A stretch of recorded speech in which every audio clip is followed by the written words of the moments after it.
Nós vamos voltar para a parte do ativo não circulante. Qual a característica do ativo não circulante? São exigíveis no prazo... Exigíveis não, né, conversíveis em moeda no prazo superior a 12 meses da data da demonstração contábil. Ele tem os grandes... O primeiro é classe, o segundo é grupo, né? Eu não gravei isso, gente, não tem jeito. Acho que eu vou ter que botar uma colinha na mão para saber.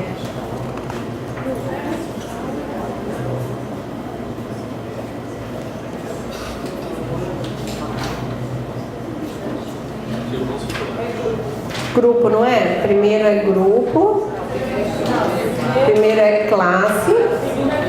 Ai, que ótimo, vocês já estão me ensinando. Primeiro classe, segundo grupo. Então a gente tem a classe do ativo. Olha aí, gente, deixa eu colar porque não tem jeito não. Vamos lá. A classe é ativo, né? O grupo é não circulante. O subgrupo, que é o terceiro nível, ativo realizável a longo prazo, investimento imobilizado, intangível e diferido. Esse aqui converte com o modelo da 6404 também. Vai ter os mesmos subgrupos do modelo da iniciativa privada, né? E aí agora a gente vai dividir e vai analisar cada um deles. Lembrando que eles repetem basicamente tudo o que vocês falaram no circulante, mas de forma mais condensada. Então você vai ter tanto estoque no curto prazo quanto estoque no longo prazo. Você vai ter um crédito de impostos a receber no curto prazo e vai estar no longo prazo. Mas o detalhamento das contas do longo prazo são menores. Ela não tem aquele monte de conta detalhada. Então vamos começar no plano de contas. A gente está na página 18, para vocês acompanharem. Ativo realizável a longo prazo. Vamos passar...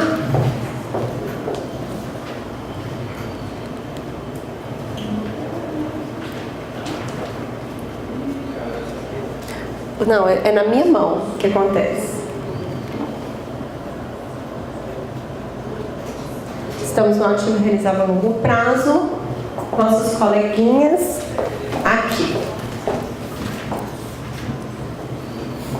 Meu nome é Sônia, da minha colega Karina, e nós vamos falar do ativo realizável a longo prazo, que compreende os bens, direitos, despesas antecipados realizáveis a longo prazo.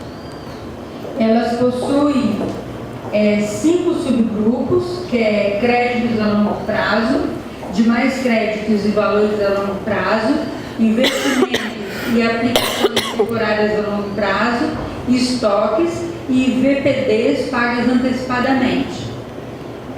Os créditos a longo prazo, aliás, todas elas, nenhuma delas, aliás, não, encerram no final do exercício.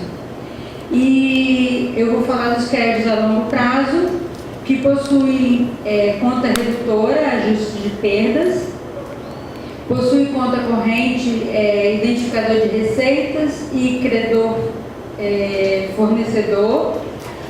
Os demais créditos e valores a longo prazo compreendem os valores a receber por demais transações com vencimento a longo prazo, possui conta corrente, credor fornecedor, não possui conta redutora, ajuste de perdas. E investimentos e aplicações temporárias a longo prazo, possui conta corrente, credor fornecedor, possui conta redutora, ajuste de perdas também. Estoques, não possui conta corrente, possui conta redutora, ajuste para perdas. E variações patrimoniais diminutivas pagas antecipadamente, possui conta corrente, credor fornecedor. E não possui conta redutora também. Ótimo. Palminhas. Vamos folhear só para vocês entenderem o que eu estava falando do curto prazo, do longo prazo. Página 18. Crédito de longo prazo. Se vocês olharem aqui dentro, Os créditos tributários são bem mais reduzidos. Aqui só tem impostos. Lá no curto prazo tinha IPTU, ISS, contribuição de melhoria, era bem detalhadinho. Aqui não, tudo é impostos. Então, no longo prazo, ele tem as mesmas contas lá do crédito a longo prazo, mas de forma bem mais resumida. Mas ainda tem as contas de clientes, que era essa fatura, só uma conta. Lá no curto prazo tinha um detalhamento bem maior. Depois empréstimos, era um grupo no curto prazo, né? Um detalhamento. Aqui é só 2 linhazinhas. Dívida ativa, lá era bem detalhado. Aqui é de forma bem mais resumida. E os ajustes que tinha. Novamente, ele repete todas essas contas com o atributo intra e inter, União, Estado e Município. Esse grupo se repete. Então, você tem que saber que no curto prazo é mais detalhado, no longo prazo as contas já são mais enxutas, mas as mesmas contas que tem no curto vai ter no longo prazo também. Os créditos de longo prazo são valores de fornecedores, bens, créditos tributários, dívida ativa, tudo com vencimento no longo prazo. Investimentos, lá tinha um grupo inteiro, que a nossa colega falou, né? 4. Aqui já é um detalhamento menor que eu tenho, já virou um detalhamento do grupo de demais créditos. Estoques, eu também tinha estoques. Se vocês olharem estoques, está aqui na página 23 do plano de contas. Lá ele só bota uma linha, né? Material para revenda, serviços acabados. Lá a revenda era todo detalhado. Aqui no longo prazo é uma linha só, vai ser tudo na mesma linha. Matéria-prima, almoxerifado, tinha vários detalhamentos. Aqui é bem curtinho, no curto prazo. As mesmas coisas as VPDs. Lá é detalhado as VPDs. Aqui não, é só os títulos, uma conta de registro só, de forma bem mais sintética. Tranquilo, gente? Então, as mesmas contas que eu tenho lá no curto prazo, eu tenho de forma bem mais detalhada, e no longo prazo eu já tenho ela de forma mais sintética. Você sempre lembrando que quando você for classificar, tem que ver o período que ela vai ser conversível. Depois a gente tem um grupo de investimentos no passivo, no ativo não circulante. Esses investimentos são participações permanentes em outras sociedades, bem como bens e direitos não classificáveis no circulante nem no ativo realizado a longo prazo, e não se destinam à manutenção da entidade. Só para fazer uma ressalva, porque eu vou ter aqui dentro alguns grupos que nossos colegas vão falar, que vai ter, vocês têm que saber, vamos por um imóvel, ele está sendo usado para fazer educação, saúde ou não, ele está sendo alugado, que não está sendo utilizado na finalidade da entidade. Se ele está sendo alugado, ele é um investimento. Se ele está sendo utilizado, ele é um imobilizado. Então tem essa diferençazinha. Vamos para a nossa colega. Ele está subdividido em 6 categorias, né? Participações permanentes, propriedade para investimento, investimentos dos RPPS, que é o regime próprio da Previdência Social, demais investimentos permanentes e as 2 contas redutoras, depreciação acumulada e redução do valor recuperável de investimento. Seguindo os slides ali, as características comuns deles, pode deixar no outro, fica mais prático? Obrigada. Bom, a característica comum a todos é que todos são de natureza, indicador de superávit financeiro são permanentes, ou seja, não participam desse indicador. Nem todas elas, nenhuma delas, né, se encerram no final do período, ou seja, o saldo é transferido para o exercício seguinte. E as principais diferenças, as 4 primeiras ali são contas devedoras, as 2 últimas são credoras e por isso redutoras. Tanto a primeira, a participação permanente, quanto a última, redução do valor recuperável, elas têm 5 níveis de consolidação, os interestadual, da União e municipal. As demais, que são as outras 4 do meio, elas têm só o primeiro nível de consolidação. E uma característica particular das participações permanentes é que eles têm detalhamento obrigatório na abertura e no M14. Acho que é isso. Perfeito. Aqui eles vão para 11 em vez de 12 nos seus slides, sabe? Aonde? Nossa, participações é 12, Tá 21, certo. tá um. Gente, deixa eu trocar aqui, nossa colega, essa participação permanente está com o dígito errado aqui, ó. É 12, porque a gente não tá no... Não, de baixo é do... Tem mais aí com 11. Então vamos botar aqui, ó, 12. O 23 também tá 12. Isso sabe o que que é? A madrugada. O tiro que me deixou nervosa. Muito obrigada. Tem que ser tudo 12, porque a gente está no longo prazo. Aquele tiro nem me fala, gente. Pior que eu me imaginei morta no chão. Juro pra vocês, até a poça de sangue. Eu achei que o tiro era na nuca. Olha só, meio perturbada, gente. Muito se assai. Lembrando, eu só queria que vocês olhassem comigo as participações permanentes, que está na página 25. Ela bem lembrou que tem consolidação, intra, mas aqui tem uma coisa que vocês precisam fazer, que é o que? No grupo de participações, a gente tem participações em consórcios públicos, tá? Para quem tem consórcio público, essa participação é quanto que cada município tem no patrimônio daquele consórcio público. Então, isso já é obrigatório o registro.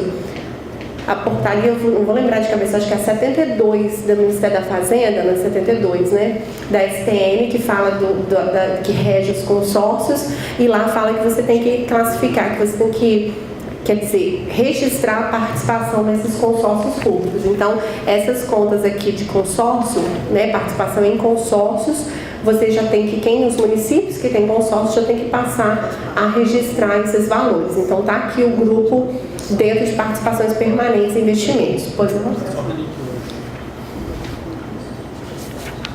Né? Então, vamos ver participações. Lembrando que tem um ponto que a gente ainda não faz, que é consórcio, mas tem que passar a fazer. A gente tem as propriedades para investimentos, lembrando que são os terrenos e propriedades que você não usa, do tipo, tem um terreno vazio e eu aluguei aquele terreno para alguém fazer um estacionamento, estou rendendo aluguel. Então, você não está usando na sua atividade administrativa e de prestação de serviços do ente público.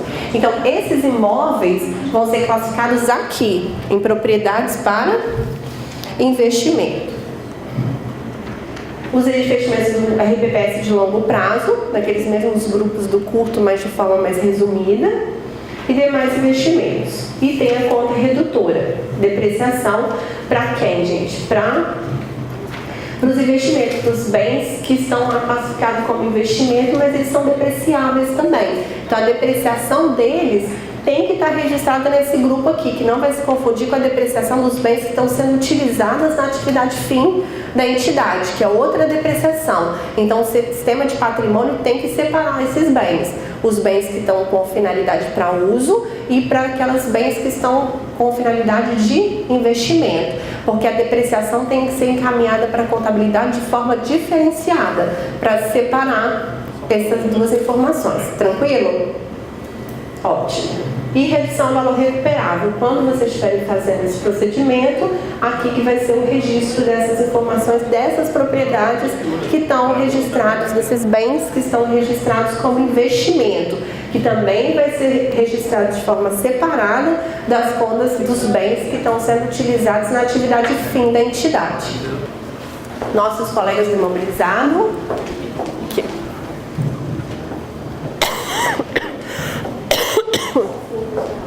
Bem, os imobilizados são os bens corpóreos destinados à manutenção das atividades da entidade. Eles estão divididos em bens móveis, bens imóveis, depreciação, exaustão e amortização acumulada. E o quarto, redução ao valor recuperável de imobilizado. Todos eles estão naquele nível 5, nível de consolidação, ou seja, eles não serão excluídos nos demonstrativos consolidados. Todas as contas não são encerradas e todas elas também não têm conta corrente por enquanto, né? Por enquanto. E a natureza da informação é o P, e as contas de bens móveis e imóveis têm natureza devedora, e as contas de depreciação, exaustão e amortização e a redução ao valor recuperável têm a natureza credora. Perfeito. Espetáculo. Gostei mais de ouvir a sua voz do que a minha. Já estou enjoada de ouvir a minha. Olha só, e aí eu queria depois do imobilizado que vocês tivessem todo mundo. Eu sei que o grupo ficou com as meninas, mas para vocês conhecerem qual tipo de registro que o tribunal quer. Porque são várias contas, tipo assim, bens móveis. Página 30. As subdivisões que você precisa ter lá no seu registro patrimonial. Lá no patrimônio, você também tem que adaptar o seu setor de patrimônio para fazer os registros conforme o plano de contas. Porque ele quer que separe aparelhos de medição, máquinas, aparelhos e ferramentas. Dentro dele tem vários tipos de quebra. Essas quebras, que são as contas sintéticas, que são as contas que vão receber o lançamento, precisa vir informação para a contabilidade. Então eu preciso, vamos supor, separar equipamentos materiográficos de equipamentos taquináuticos, de salvamento. Tem alguns que vocês não vão usar, que aqui é um plano geral, então tem marinha, tem exército, está contemplado toda a federação. Algumas contas vocês não vão ter, mas vocês têm que estudar essas contas aqui para adaptar o sistema de patrimônio, porque senão não vai chegar a informação que você precisa para registrar. Se o cara misturar os bens tudo no grupo outros bens móveis, aí você não tem veículo, você não tem equipamento de informática, móveis e utensílios. Então você tem que saber, assim, adaptar a contabilidade com aquele balancete que o patrimônio manda para você, para que todos esses tipos de separações aqui venham e você possa possibilitar o registro, porque senão não vai dar certo, vai estar tudo misturado. Quando eu pedir, agora ainda não tem um conta corrente, mas vamos supor que eu pedisse o conta corrente, botasse um conta corrente e colocasse assim, número de tombamento, nome do bem, descrição do bem, data de aquisição e valor do bem. Aí eu vinha dentro de, vamos botar uma coisa bem esdrúxula,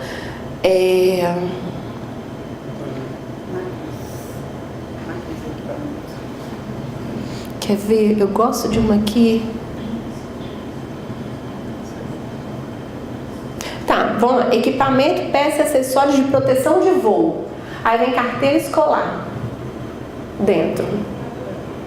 Não bate uma coisa com a outra, né? Então, se a pessoa não registrar dentro da classe certa, lá futuramente, quando pedir um conta corrente, que eu acho que vai caminhar para isso, ter um conta corrente dos bens detalhados, para não ter que mandar aquele arquivo separado do inventário, já vai pedir como conta corrente aqui. Eu já posso pedir essa informação como conta corrente. Então, esses bens não vão bater. Então, quando você tira aqui bens de informática, eu não posso ter um carro aqui dentro, eu não posso ter uma carteira aqui dentro. Então, isso tem que compatibilizar a classe que está registrada aqui com os bens que estão listados dentro dessa classe lá no patrimônio. Então, isso é um trabalho que você já pode fazer, principalmente a controladoria, conferir durante um ano, para não precisar esperar em dezembro, que em dezembro não vai dar para conferir, porque você tem várias outras coisas para fazer. Então você já pode parcialmente, março, junho e tal, pede um inventário dos bens por classe, confere se está batendo com o que está registrado na sua contabilidade e se tem diferença, o saldo desse, vamos supor, bens de informática não está batendo com o saldo de bens de informática lá do patrimônio.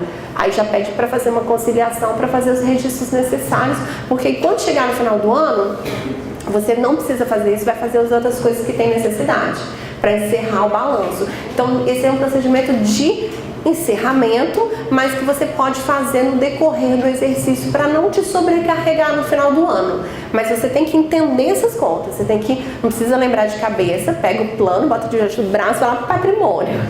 Me dá seu balancete, vamos ver se essas contas estão batendo. Vamos ver se os bens que estão classificados nas contas conferem com a natureza do que é para registrar, para que as coisas estejam compatíveis. Se eu falo, não deixa para dezembro, faz no meio do ano. Alguma dúvida? Não, né? A mesma coisa os bens imóveis, né? Para você ter noção do que você tem que registrar. Porque aqui tem várias coisas que eu nem imaginei que tivesse, mas a União tem hotéis, gente. A União tem presídio, o Estado tem presídio, cemitérios públicos. Tudo tem que estar registrado. Então, por aqui, você tem noção do que tem que ser registrado. Aí você vai ver se no seu município, se isso efetivamente está registrado. E pedir para que tome as providências, caso ainda não tenha esse registro. Né? Porque eu tenho os bens de uso especial, dominiais, bens de uso comum do povo. E bens em andamento, igual as ruas, esses bens de infraestrutura, acho que eu botei depois. Aqui os prazos, gente, ó, na resolução do tribunal, o reconhecimento, mensuração e evidenciação dos bens móveis e imóveis intangíveis terminou em? Já terminou. Então, o balanço de vocês já tem que ter isso aqui tudo registrado. O registro da depreciação, amortização e exaustão já tem que estar no balanço de 2014. Já passou o prazo. E o reconhecimento dos bens de infraestrutura, que são esses ruas, praças, estradas, pontes, 31 de dezembro de 2015. Tá aqui, gente. Eu só estou passando a resolução, eu não posso alterar. Mas olha só para acalmar os corações, as almas de vocês, o Ministério da Previdência, o Ministério da Fazenda propôs, porque vocês viram que no último portaria eles falaram que iam botar novos prazos para instalar os procedimentos patrimoniais. E na proposta, os prazos que eles estão sugerindo é uma minuta ainda, por isso que eu trouxe para vocês. É até 2024, eu acho, os prazos. É bem grandinho os prazos, por isso que é uma minuta ainda. Eu acho que não foi publicado ainda, foi discutido agora no GTCOM de maio, mas eu não sei se eles já publicaram. Eu entrei no site, não achei a portaria, mas eles vão postergar. Mas mesmo que a União dê esse prazo para a federação, o tribunal primeiro tem que alterar essa resolução para esse prazo valer para vocês. Vamos supor que a União fala, ó, os bens imóveis pode fazer até 2024, mas a resolução está vigente ainda. Então, o prazo para vocês no Espírito Santo vale aqui. Só quando alterar essa resolução que o prazo passa a conceder para vocês. Então, toma cuidado. Não estou fazendo que a União postergou, mas o tribunal tem um regramento, uma regra própria. Então, enquanto não alterar, vocês não podem postergar. Vamos supor que publique e vocês tomem ciência dessa portaria prorrogando tudo, mas vocês têm que ver se essa resolução foi alterada. Se ela não foi, vale o prazo dessa resolução. Tranquilo, gente? Então estudem assim, todo mundo, eu sei que vai estudar em casa, mas essas contas aqui vocês têm que tomar providências administrativas para elas, né? Para o registro, nem que for solicitar informação, mas vocês têm que solicitar para que vocês efetivem o registro contábil lá na contabilidade, né? Do imobilizado. O próximo grupo que a gente vai estudar, eu passei aqui, é o grupo tá quase terminando, gente, o grupo do intangível. Vamos ver quem nós somos, colegas do intangível. Não, tá de costas, só vai escutar sua voz. O nosso grupo vai falar sobre intangível, que são bens incorpóreos. Eles estão divididos em software, marcas, direitos e patentes industriais, direito de uso de imóveis, que tem natureza devedora, e tem a amortização acumulada e redução ao valor recuperável de intangível, que tem natureza credora, então são contas redutoras. No quinto nível tem consolidação, as contas não se encerram, não exige conta corrente e tem atributo P. Perfeito. É isso. Obrigada. Viu, gente? Esse também é um procedimento que teria que estar já registrado, fazer uma comissão na prefeitura para identificar. Aqui a gente não vai falar a metodologia de como é que eu faço para reconhecer o intangível. Isso a gente tem que ter um curso só para como é que eu reconheço o intangível, como é que eu mensuro o que é o intangível, como é que eu classifico o intangível de produção interna, não produção interna, qual o valor que eu vou dar para ele, como é que, se ele tem vida útil estimada ou não, para registrar a amortização. Então isso aqui dava um curso para a gente sentar aqui só e conversar sobre isso, mas que vai ter depois esse treinamento também. Mas aqui, se você já tiver os valores, é aqui que a gente vai registrar, tranquilo? E o prazo era 2014 para registro disso aqui. É um grupo pequeno de intangível ainda, porque pela característica dos bens, né? Então, software, Perfeito, e não integrante honrado. A diferença é o software, vamos supor, o software do que o computador precisa para funcionar, igual o sistema operacional. Ele não é classificado como software, é aqueles que vocês compram licença de uso. Geralmente vocês têm licença de uso de informática, de contabilidade, recursos humanos, isso tudo. Isso você está comprando um direito de uso, uma licença. Então quando você compra, você registra aqui. Geralmente esses contratos têm um prazo determinado, então você vai amortizar esse valor no decorrer da duração do contrato. Então você faz esses registros aqui. Marcas, direitos e patentes, direito de uso de imóveis e a amortização, o termo utilizado para intangível, a gente não fala depreciação nem exaustão. Para fazer essa redução, esse consumo, né, a gente chama o termo adequado é amortização. Então, o intangível sofre amortização. E pode ter redução ao valor recuperável, que tem sua conta específica aqui para fazer esse registro.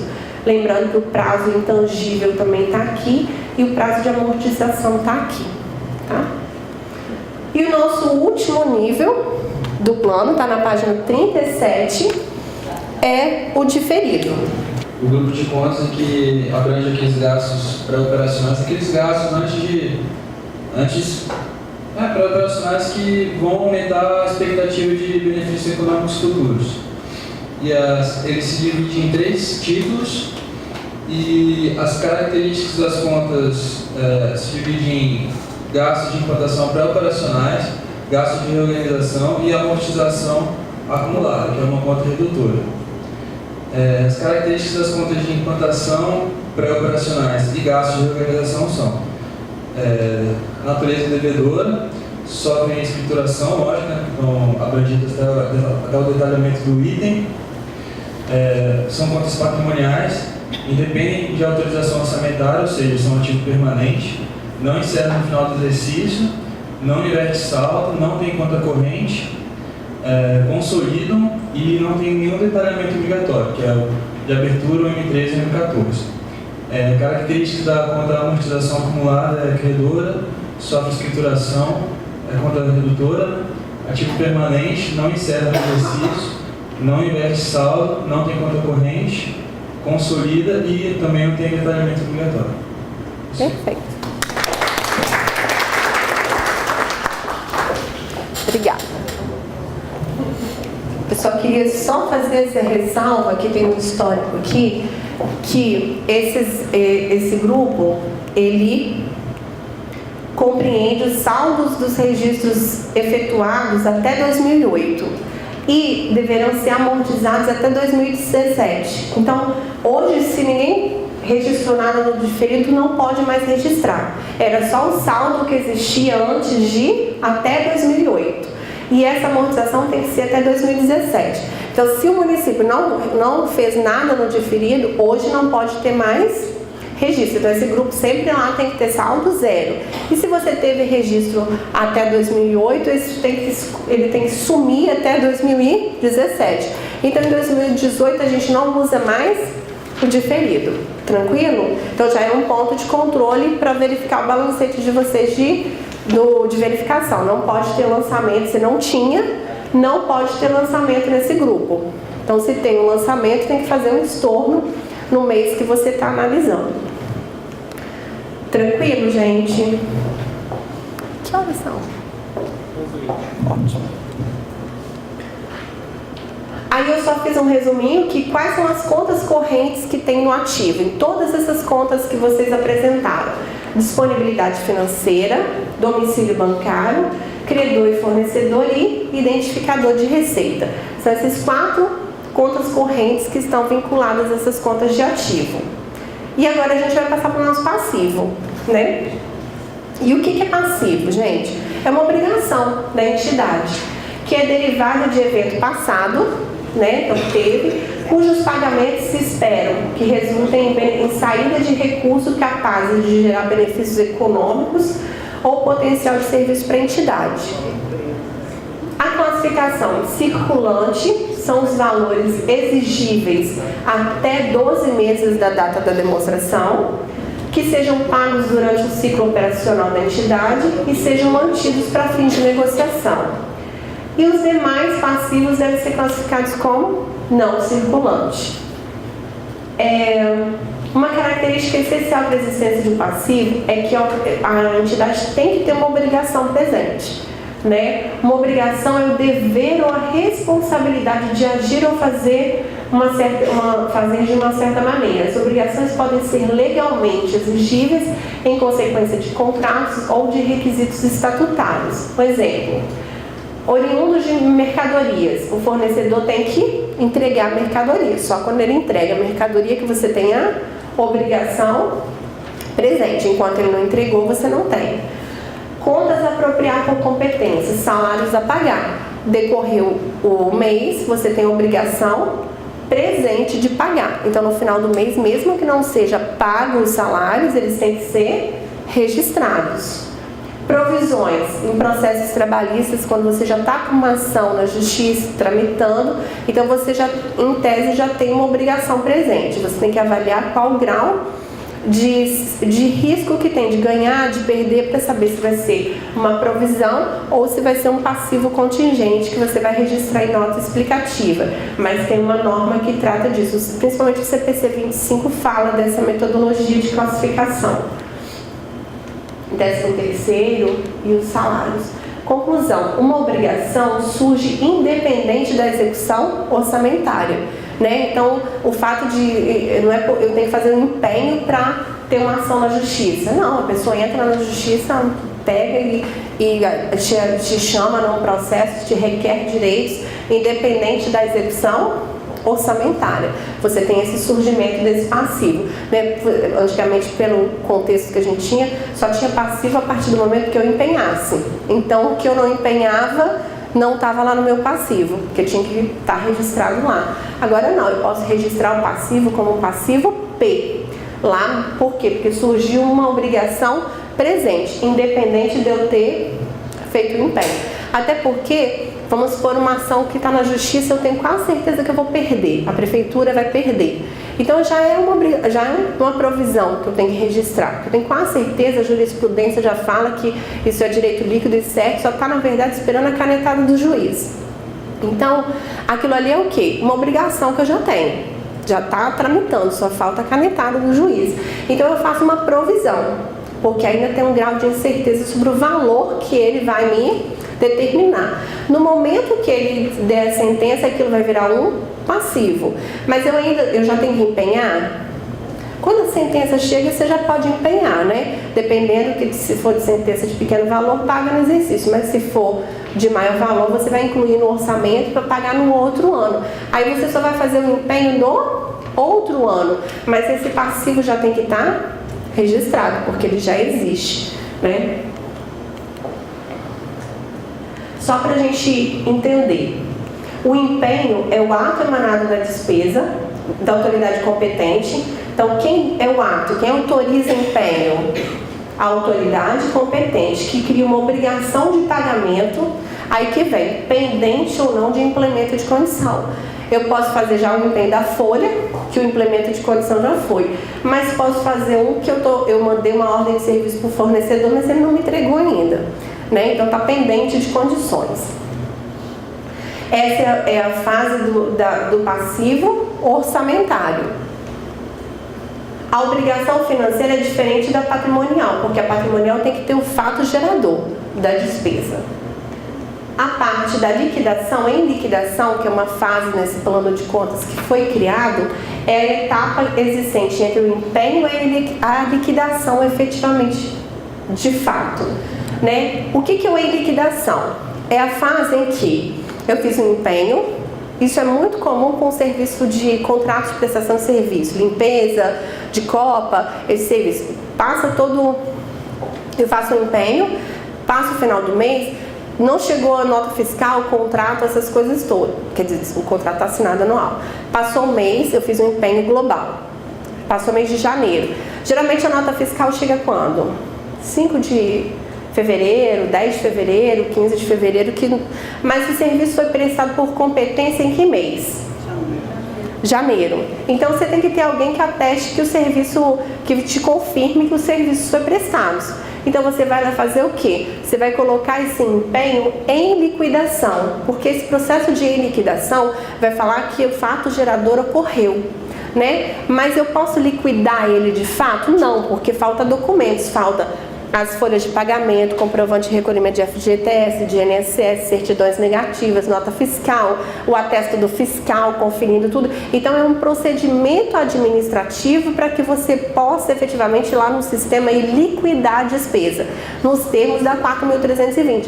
Mas o fato gerador aconteceu no mês anterior, no mês de janeiro. Só que eu só vou liquidar a despesa em fevereiro. Se eu deixar para liquidar só em fevereiro, eu só vou ter um passivo em fevereiro. Eu só vou ter uma VPD em fevereiro.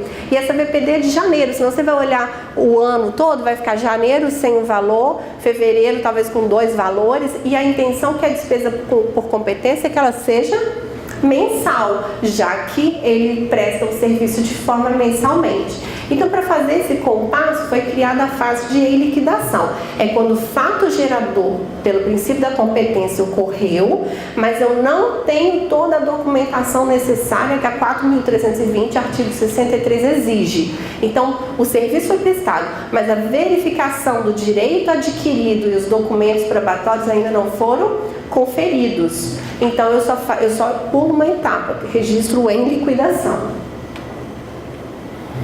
Mas aí no em liquidação eu já tenho uma obrigação, eu já tenho um passivo, porque se o pessoal trabalhou igual o servidor trabalhou, já tem direito de receber. Mas eu ainda não posso pagar porque tem um trâmite orçamentário que a lei exige. Aí tem a fase de liquidação, que é tudo isso, conferência, a lei fala que eu tenho que verificar o direito adquirido pelo credor, com base em documentos, e é a verificação de passivo exigível já existente. Porque aqui na fase do em liquidação ele já existiu, o passivo para mim já existiu. E o pagamento, que é a última etapa da despesa, que é a efetiva saída do recurso e eu dou parte nesse passivo. E aí, em que fase dessa que fica o fato gerador do passivo? No mundo patrimonial.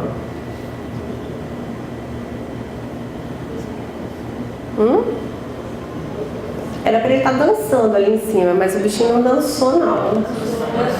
Dançou? Ah, eu estava virada para lá. É no em liquidação. Esse slide é do Tesouro Nacional, né, gente? Não passei a noite fazendo o bichinho dançar, não.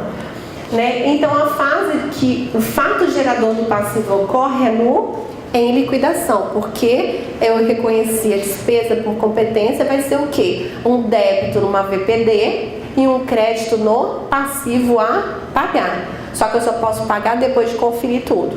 Tranquilo? Aqui, nossa, quase não dá pra ver. Um passivo, um exemplo de um passivo que é exigível antes do empenho. Vamos supor que o município faça uma operação de crédito. Como é que eu registro uma operação de crédito? O dinheiro, o banco vai me entregar o dinheiro, geralmente, vai dar um débito no banco, caixa equivalente de caixa, e um crédito no passivo de longo prazo, se eu fiz em várias parcelas, né? Na hora do empenho, eu vou fazer um empenho para pagar esse empréstimo. Eu vou ter o lançamento no mundo orçamentário, crédito disponível, crédito empenhado a liquidar, crédito empenhado a liquidar e em liquidação. Depois eu liquido e jogo para a conta do crédito liquidado a pagar. E no pagamento que eu dou baixa nessa conta do passivo, do empréstimo contra a caixa. Né? Então é um passivo que é exigível antes do empenho. Eu já tenho, só o fato de eu contratar o empréstimo, eu já tenho um passivo. Eu não preciso empenhar a existência da execução orçamentária. Só o fato da assinatura do contrato eu já tenho esse passivo. Então é um passivo exigível antes da realização do empenho. E um passivo exigível só após o empenho. Um exemplo. Quando eu faço um empenho de aquisição de mercadorias, eu faço um empenho, que vai ser no grupo 6, né? Em crédito empenhado disponível, crédito orçamentário disponível, quando é crédito empenhado a liquidar. Quando ele vem e entrega a mercadoria, ele entregou a mercadoria, criou o fato gerador do passivo. Aí eu vou fazer o quê? vou debitar o estoque, que meu bem vai lá para o estoque, e vou creditar uma obrigação com fornecedor a pagar. No mundo orçamentário, eu vou tirar o crédito de a liquidar e colocar em liquidação. Na hora de liquidação orçamentária, crédito em liquidação para crédito liquidado a pagar. Na hora de pagar, eu dou baixa no fornecedor e crédito no banco. E no mundo orçamentário eu ainda tiro de crédito empenhado liquidado a pagar para crédito liquidado pago no mundo orçamentário, né? Então aqui é um passivo que é exigível só após a execução orçamentária. Então existe passivos antes e passivos depois da execução orçamentária. Não é a execução orçamentária que faz um passivo existir, né? O reconhecimento dos passivos das provisões nesse cronograma venceu em 31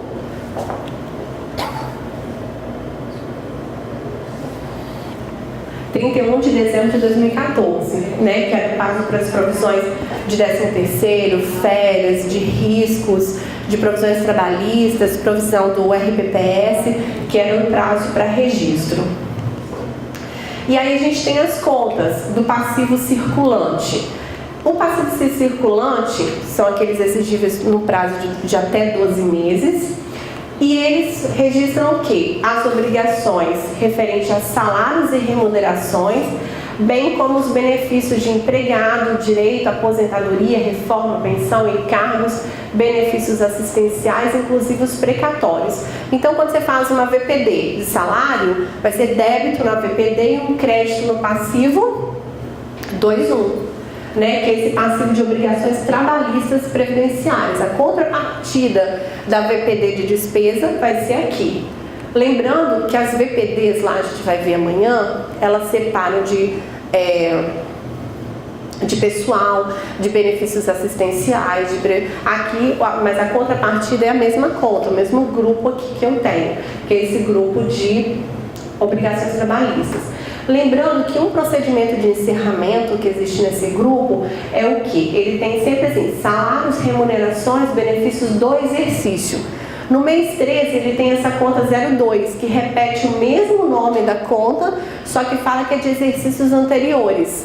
Né? Então fala do exercício de exercício anterior. No mês 13 eu vou trocar o saldo, vou transferir o saldo dessa conta 01 para a conta 02. Então todas as contas do passivo que vocês encontrarem, que é não sei o que, não sei o que, não sei o que, do exercício, de exercícios anteriores. Então no mês 13 vai trocar, tem que trocar o saldo, tirar do exercício e jogar para exercício anterior. Aí no próximo ano você registra no exercício de novo. Então esse é um procedimento de encerramento do mês 13 e um item para conferência no controle interno.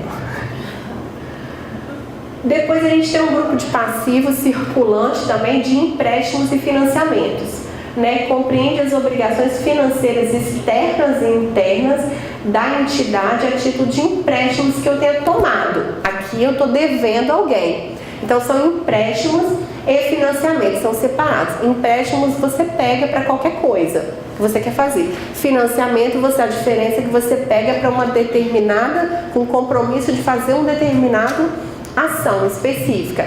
Vou financiar para construir alguma coisa, então tem que ter vinculado, o objeto é vinculado. O empréstimo não. Você pega um empréstimo e pode gastar conforme você queira aquele dinheiro. Então a diferença de classificar entre empréstimos ou financiamentos é essa, dos dois grupos.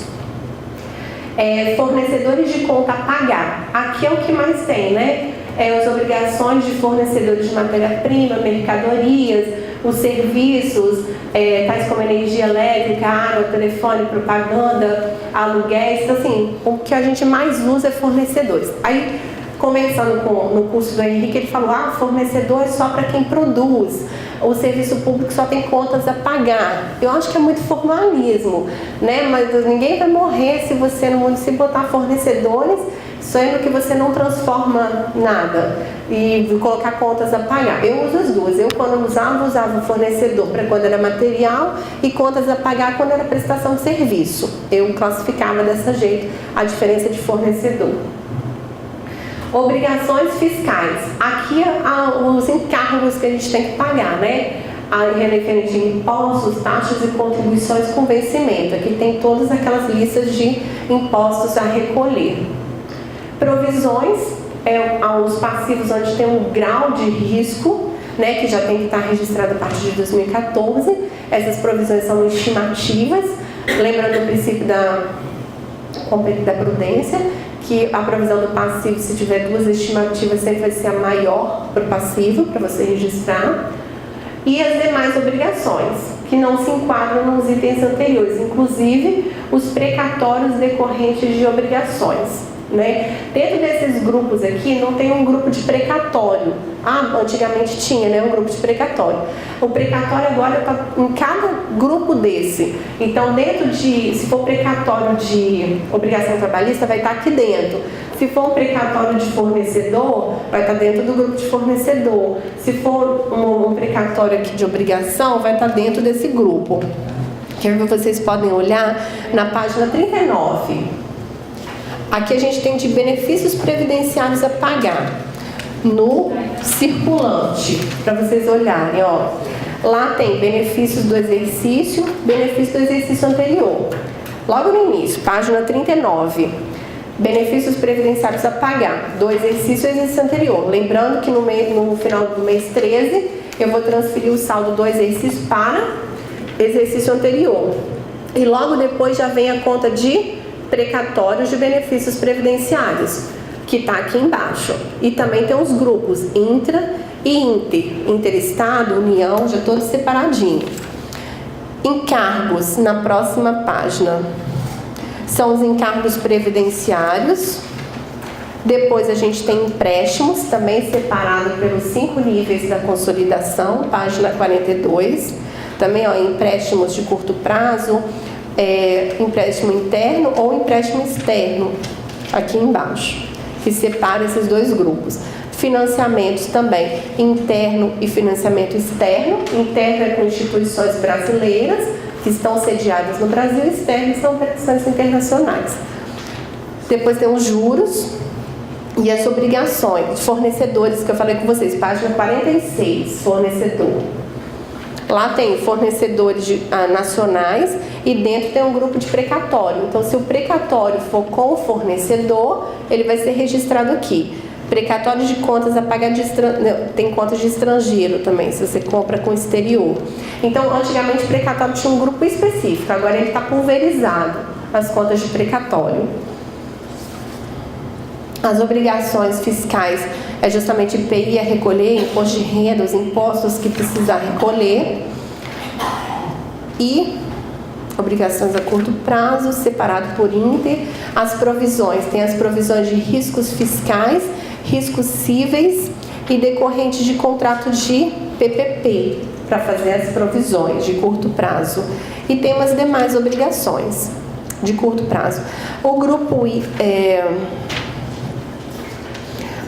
218 é um que a gente muito usa, né, na prefeitura, é um dos que vocês mais usam, que são os valores restituíveis de terceiros. São aquelas retenções que geralmente vocês fazem em folha de pagamento, que depois vocês têm a obrigação de repassar. Pode olhar que a maioria deles todos são financeiros, natureza financeira, e não encerra porque é saldo que você tem de terceiros em seu poder. Então, o grupo 2188 vocês usam bastante, que é valores restituíveis, são aquelas obrigações que você reteve de folha, retenções de plano de seguro, de indenizações, do RPPS, então, e depósitos judiciais, cauções, está aqui com obrigação. Depois disso, a gente tem o nosso passivo não circulante, que é o passivo que é exigível com prazo superior a 12 meses das datas da demonstração. Aí, novamente, lembra que isso, passivo não circulante. Nós temos, novamente, obrigações trabalhistas, previdenciárias, assistenciais, só que eu falei, aqui no longo prazo é de forma mais simplificada. Ele repete tudo lá de forma detalhada no curto prazo e no longo prazo é de forma bem mais sintética. Página 54, eu estou falando agora. Igual obrigações de pessoal a pagar, benefícios previdenciários, benefícios assistenciais e encargos. Lá cada item desse daqui era bem detalhado. Aqui ficou de maneira mais sintética. Essas são essas obrigações. Depois a gente tem o grupo de empréstimos. Novamente, empréstimos e financiamentos, internos e externos. E tem todas as opções, interconsolidação, 5 níveis da consolidação. Né? Lembrando dos empréstimos, a diferença dos empréstimos e financiamentos que foram contraídos. Depois tem os juros e encargos a apropriar. Depois tem fornecedores a longo prazo, são obrigações que você tem a longo prazo com o fornecedor. Aqui também tem precatórios de fornecedores, fornecedores nacionais e fornecedores internacionais. O próximo grupo são as obrigações fiscais a longo prazo. Né, são os impostos e obrigações de contribuições que o ente tem para pagar, mas que só vai vencer no prazo de 12 meses após o encerramento do balanço. Né, então também tem a obrigação separada pelos níveis da consolidação, os 5 níveis. Na página 60, a gente já encontra provisões a longo prazo, né? São as provisões que eu vou fazer com prazo exigível superior aos 12 meses da data da demonstração. Temos provisões trabalhistas, de indenizações, de pagamento de dissídios coletivos. Também essas contas não encerram saldo, tem natureza permanente. E aí a gente tem o que quem tem regime próprio registra, as provisões matemáticas previdenciárias, o valor da obrigação com servidores aposentados, reduzido das contribuições, tudo trazido a valor presente, e o documento que se utiliza para fazer esse registro é o estudo atuarial. Lembrando que a data base do estudo atuarial tem que estar mais aproximado da data do balanço que você tem para fazer esse registro. E é bem gostoso fazer esse registro, adoro. Essas continhas aqui são minhas preferidas. Depois, você não gosta não, Jarvis? É um espetáculo, adoro fazer essas continhas. Depois a gente tem provisão de riscos fiscais, cíveis, decorrentes de PPP e outras provisões. Então vocês têm que dar uma olhadinha. Essa é no longo prazo.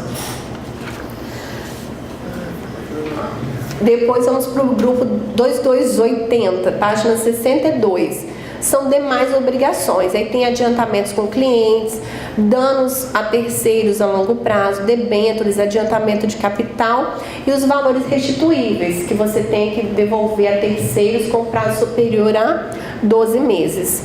E por fim, o resultado diferido, que é uma variação patrimonial aumentativa diferida menos o custo diferido, que geralmente esse grupo não é usado no município. Então, para tratamento dessas contas do ativo, a gente tem o seguinte, como regra geral, regra de encerramento, os saldos das classes 1 e 2, ativo e passivo, são transferidos para o exercício seguinte. Tem algumas que você transfere o saldo entre elas, mas sendo ativo e passivo, eu tenho que transferir. É um ativo que eu tenho, um direito que eu tenho e uma obrigação que eu tenho. Então, de regra geral, essas contas transferem saldo. Algumas precisam ser analisadas para o encerramento, considerando a necessidade de ajuste, em função das peculiaridades, como as contas de ajuste de perda de ativo e provisões do passivo. Então, aquelas perdas da dívida ativa. Chegar no final do ano, você tem que fazer uma nova estimativa daquele ajuste de perdas de crédito, para fazer um novo histórico, para saber qual percentual que você vai aplicar no próximo exercício, do tipo dívida ativa. Nos últimos 5 anos, eu fiz uma média e geralmente eu recebo 20% da dívida ativa. Então, eu vou ter o crédito e minha provisão para perda vai estar no valor de 80% do valor da conta. No outro ano, você passou a receber bem mais. Essa estimativa não é mais de 80%, é uma estimativa de 60%. Então, você vai ter que ajustar essa conta de perda. Se ela refletia 80%, agora ela vai passar a refletir 60%. E nesse próximo ano, ele vai manter o percentual de 60%, porque você fez uma média dos últimos anos. Então existe a necessidade de ajuste dessas contas e aquelas que a gente comentou no decorrer da apresentação das contas.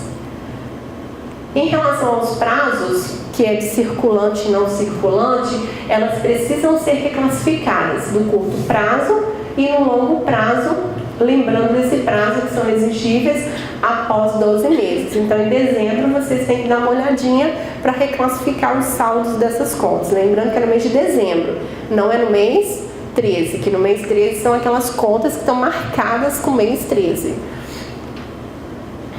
As contas correntes que existem no passivo, geralmente é credor, fornecedor, a quem eu estou devendo empréstimo, quem são meus fornecedores, a quem eu estou devendo consignação. Então, geralmente, o detalhamento das contas de passivo é só em relação a fornecedor. Quem é que eu estou devendo esse valor, essa obrigação?